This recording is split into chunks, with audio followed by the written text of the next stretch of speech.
Saleem, Javed. Thank you. Ladies and gentlemen, good afternoon.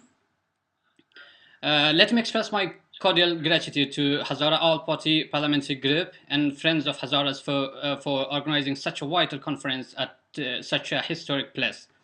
I'm sure the distinguished speakers have already shed enough light on the persecution of Hazaras in Pakistan and Afghanistan, so I do not feel it necessary to go to its background.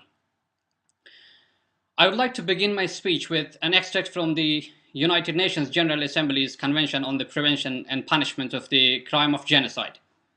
Article 1 on the Convention clearly confirms that genocide, whether committed in the time of peace or in time of war, is a crime under the international law which they undertake to prevent and punish.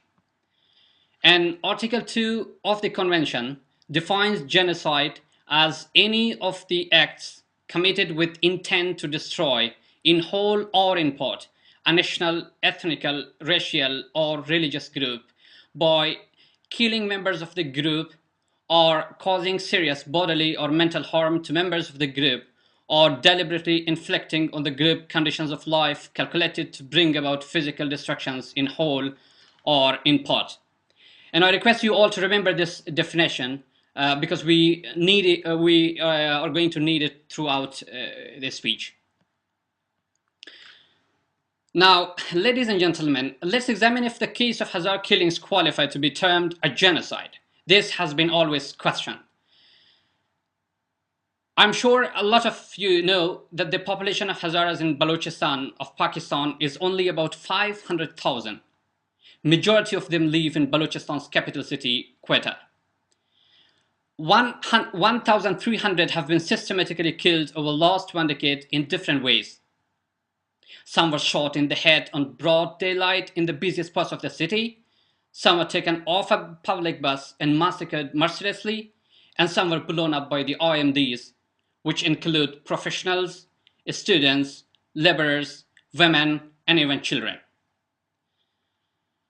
Credible figures revealed by rights organizations shows that 1 out of every 500 Hazaras, I repeat, 1 out of every 500 Hazaras has been killed in the last 10 years.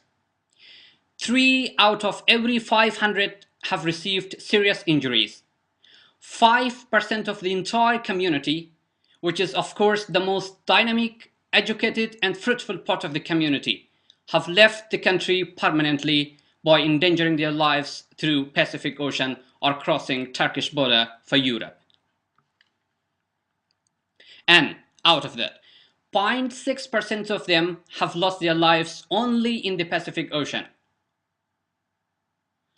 1,300 deaths might not be a big number to attract world attention, but this is absolutely a huge number in terms of proportionality if you take a community of just 500,000 people.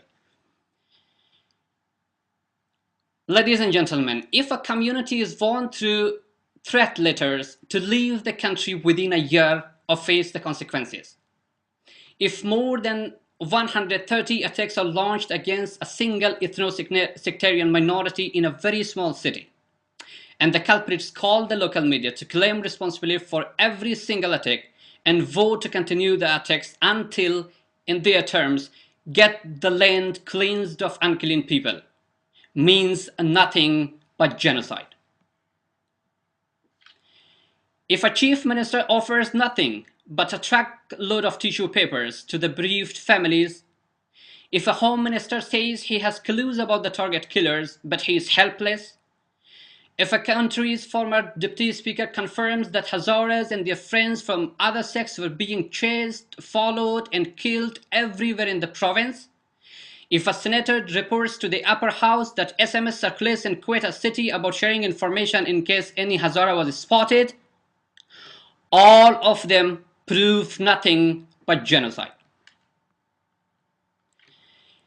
If a community's students, who happen to be the most educated community in Pakistan, are bombed on their way to university, causing more than 95% decline in their enrollment at universities, if the community's businessmen shut their businesses, if talented and patriotic officers leave their jobs, and day laborers restrict themselves to their own enclaves, all in fear of getting target killed.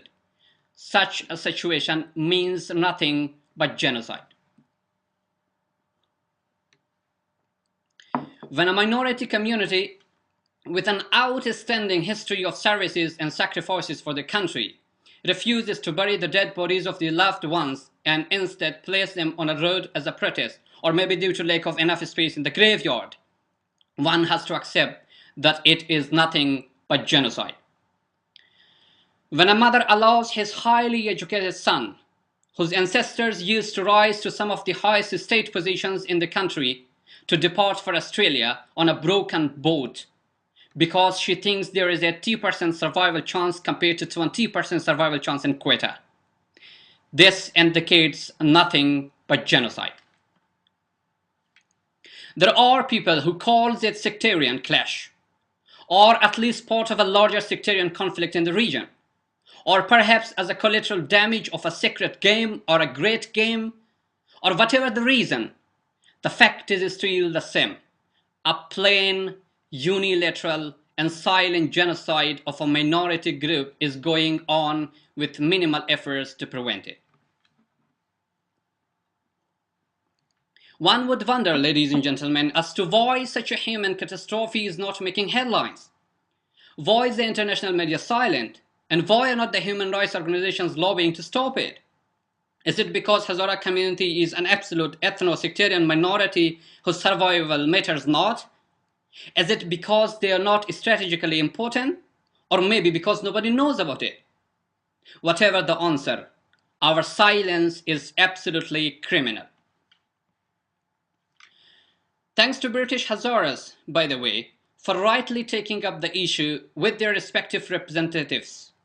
The British Hazaras, I'm sure, like other Hazara diaspora, directly or indirectly, suffer from the ongoing genocide of their community members back at home. Many of them, I'm sure, have lost their relatives and friends, which definitely inflicts mental harms, if not physical. And thus, it becomes the responsibility of the United Kingdom, and of course, its historic responsibility as well, to take up the issue with the government of Pakistan.